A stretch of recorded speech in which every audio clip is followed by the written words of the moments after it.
خوب سمجھ لو، نماز میں دھیان لگانے کی کوشش کرنا تو ضروری ہے، دھیان کا لگنا فرض نہیں ہے، کیونکہ وہمی لوگ پھر ٹینشن میں آتے ہیں، ابے دماغ ہی نہیں لگ رہا، دماغ ادھر ادھر گھوم رہا ہے، یار یہ کیا، ابے چھوڑو، تمہارے ذمہ جو اللہ نے کام لگائے تم وہ کرو، لگانے کی کوشش کرو، لگ جائے ٹھیک ہے، نہیں لگے تو اللہ کیا کرے گا، قبول کر لے گا، زیادہ ٹینشن نہیں لو۔ سمجھتے ہو کہ نہیں سمجھتے؟ تو اپنا کام ہے غلاموں کی طرح، جو کام لگائے نا وہ کرو کام۔ ایک صاحب مجھے کہنے لگے میرا مزہ ہی نہیں آ رہا، نماز میں مزہ ہی نہیں آ رہا۔ میں نے کہا اچھا تم مجھے بتاؤ، تمہارا باس تمہیں کوئی کام کہتا ہے کہ یہ چیک جا کے نا بینک سے کیش کرا کے لے آ، آپ کہتے ہو یار مزہ ہی نہیں آ رہا، بھائی ویڈیو نہیں بنائے، لکھا ہوا ہے نا، آپ کہتے ہو یار مزہ ہی نہیں آ رہا۔ میں گیا، وہ فیلنگ ہی نہیں ہو رہی کہ باس کی خدمت کر رہا ہوں، وہ ثواب مل رہا ہے یا پیسے ملیں گے، تنخواہ، وہ فیلنگز ہی پیدا نہیں ہو رہی۔ اب آپ گئے اور چیک کے بغیر واپس آ گئے۔ سر وہ اصل میں ایکچولی جو موٹیویشن چاہیے نا جو کام کرنے کے لیے، وہ موٹیویشن نہیں مل رہی، وہ ایک تھپڑ لگائے گا کھینچ کے آپ کو، بولے گا تیرے کو جو کام دیا تھا وہ تو نے کیا کہ نہیں کیا، فیلنگ ویلنگ گئی تیل لینے۔ تو اسی طرح اللہ نے جو ہمارے ذمے کام لگایا ہے نا، وہ کام لگائے، نماز پڑھو اور دل لگانے کی کوشش کرو، بس لگے نہ لگے یہ ہمارا مسئلہ نہیں ہے، کیونکہ لوگ چھوڑ دیتے ہیں یار نماز میں کیا فائدہ، دل ہی نہیں لگ رہا، دماغ ادھر ادھر بٹتا ہے، تو یار ایسی نماز کا کیا فائدہ۔ ابے تیرے ذمے خدا نے نماز لگائی ہے، تجھے پڑھنا پڑے گی، اور نماز پڑھ، سلام پھر، پتلی گلی سے نکل تو۔ اب تو فرض پورا کرنا ہے ہم نے ہر صورت میں، ان چکروں میں نہ پڑا کرو کہ دل لگ رہا ہے کہ نہیں لگ رہا، سمجھتے ہو؟ تو اللہ نے فرمایا جو خشوع پیدا کرتے ہیں وہ لوگ جو ہم عن اللغو معرضون، دوسری صفت ایمان والوں کی لغویات سے بچتے ہیں، فضول کاموں سے بولو بچتے ہیں۔ فضول کام اسے کہتے ہیں جس کا نہ دنیا میں کوئی فائدہ ہو اور نہ آخرت میں کوئی فائدہ۔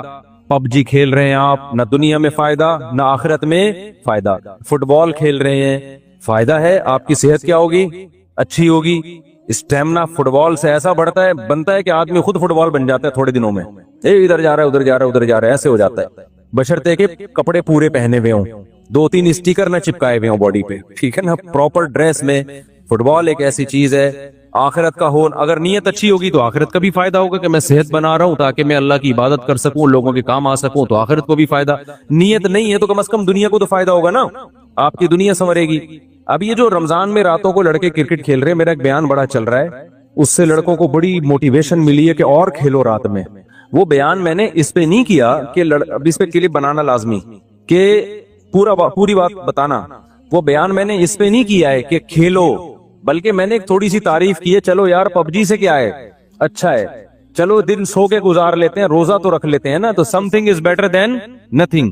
لیکن اصل جو کام ہے نا میرے بھائی رمضان میں، وہ کام ہے کوشش کریں رات کو تھوڑا سا وقت نکال کے تہجد پڑھ لیں اور اللہ سے دعائیں مانگ لیں۔ کرکٹ پورے سال کھیلا جا سکتا ہے، یہ جو چانس اللہ نے جو پیکج رمضان میں چل رہا ہے نا، تہجد، تراویح اور دعاؤں کا، یہ والا پیکج بعد میں نہیں ملے گا۔ تہجد تو پڑھ سکتے ہیں بعد میں بھی، وہ فضیلت نہیں ہوگی جو رمضان میں ہوتی ہے، دعائیں بعد میں بھی قبول ہوتی ہیں، وہ اس طرح نہیں جیسی رمضان میں قبول ہوتی ہیں۔ تو اس لیے جو نوجوان لڑکے ساری رات کرکٹ کھیل رہے ہیں، بھائی کھیل لیں، لیکن تھوڑا سا ٹائم اللہ کے لیے بھی بولو نکال لیں۔ دوسری بات یہ کہ کوئی بھی کھیل اس طرح سے کھیلنا کہ اہل محلہ کو تکلیف ہو، تکلیف دینا تو کسی صورت میں جائز نہیں۔ بعض اہل محلہ کی طرف سے شکایتیں آئی ہیں، کراچی میں دور دور سے لوگوں کے میسج آئے کہ آپ نے کرکٹ کھیلنے کے اور فضائل رمضان میں بیان کر دیے، ہمارا ناک میں دم کر کے رکھا ہوئے لڑکوں نے، ہمیں سونے نہیں دیتے، ہم جب سوتے ہیں تو وہ چیخو پکار کی آواز، ہماری نیند غائب۔ تو میں نے کہا یہ تو پولیس کنٹرول کرے گی، بھائی تھانے میں رپورٹ کرو، اس کا میرے بیان سے کوئی تعلق، میں نے تو ایک جرنلی ایک نارملی بات بیان کی ہے، یہ تو مینجمنٹ کا کام ہوتا ہے نا۔ دیکھو امریکہ میں، لندن میں، پورے یورپ میں آپ نے تیز آواز سے گانے لگا دیے نا، تو پڑوسی نہیں آنکھوں آپ کہے گا بند کرو، پڑوسی پولیس کو فون کرے گا، پولیس آئے گی بولے گی بھائی اس کو کیا کر لے، آہستہ کر آواز، اپنے گھر کے اندر سن، میں لوگوں کی سنا رہے۔ تو ہمارے یہاں مینجمنٹ ہی نہیں ہے، جب مینجمنٹ ہی نہیں ہے تو پھر جو کرے تو پھر مجھے کہہ رہے ہیں کہ میں بند کراؤں، تو وہ اس لیے اصل کام یہی ہے کہ والذین هم عن اللغو معرضون، ایمان والوں کی علامت یہ ہے کہ وہ ایسے کاموں سے جس کا نہ دین کا کوئی فائدہ نہ دنیا کا کوئی فائدہ، اس سے ایوائڈ کرتے ہیں، اس سے اجتناب کرتے ہیں۔ تو آج سے دیکھیں سارا دن آپ کون کون سے ایسے کام کر رہے ہیں جو فالتو کے کام ہیں، جن کا کوئی فائدہ بولو نہیں، ان کاموں کو اپنی فہرست سے نکالیں۔ سمجھتے ہو کہ نہیں سمجھتے؟ والذین هم للزکاۃ فاعلون، زکات دیتے ہیں، والذین هم لفروجہم حافظون، اپنی شرم گاہوں کی حفاظت کرتے ہیں، الا علی ازواجہم، سوائے اپنی بیویوں کے. یہ بار بار میں مضمون بیان کرتا ہوں. اہل جنت کی علامت کیا ہے کہ بیوی کے علاوہ اس کے پاس کوئی راستہ نہیں ہے، نہ ہینڈ پریکٹس کا راستہ ہے. اللہ ڈاکٹر ذاکر نائک کو دنیا اور آخرت کی بھلائیاں دے، ہمارے لیے قابل احترام ہے، لیکن انہوں نے جو ہینڈ پریکٹس والا مسئلہ بیان کیا وہ بالکل غلط ہے. اسلام کہتے ہیں مسائل مفتیان کرام کا کام ہے.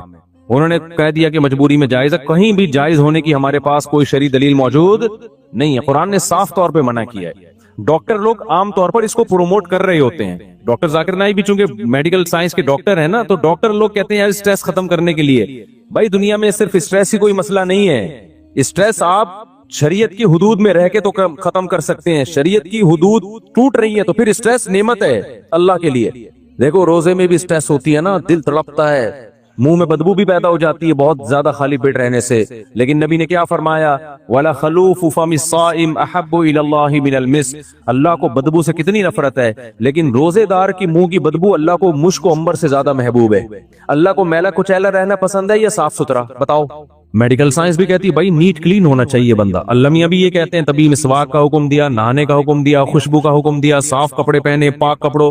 لیکن جب آپ حج کرنے جاتے ہیں تو اللہ کو میلا کچیلا حاجی زیادہ پسند ہے. اب ڈاکٹر تو وہاں بھی کہے گا یار یہ میل کچیلا ایکچولی جرمز ایکچولی. بھائی اللہ کے لیے اب میلا کچیلا کیا ہے؟ پراگندہ بال، لمبا سفر، تو لمبا احرام. تبھی تو حج قران سب سے افضل ہے. ایک ہی احرام میں حج بھی کرو اور اسی احرام میں عمرہ بھی کرو تاکہ احرام لمبا ہو جائے. کیونکہ جتنا احرام لمبا ہوگا خوشبو نہیں لگا سکتے آپ، بال نہیں کاٹ سکتے، کنگھا نہیں کر سکتے.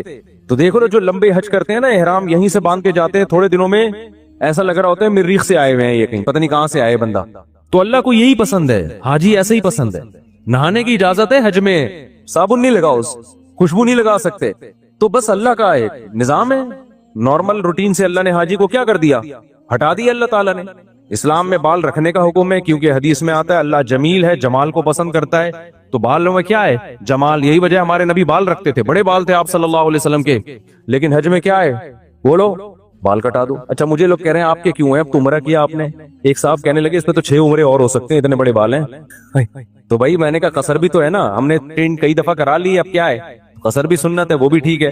تو بہرحال بڑے بالوں میں زینت ہے، لیکن حج میں کیا ہوتا ہے؟ دہشت گردی کا جڑ سے خاتمہ.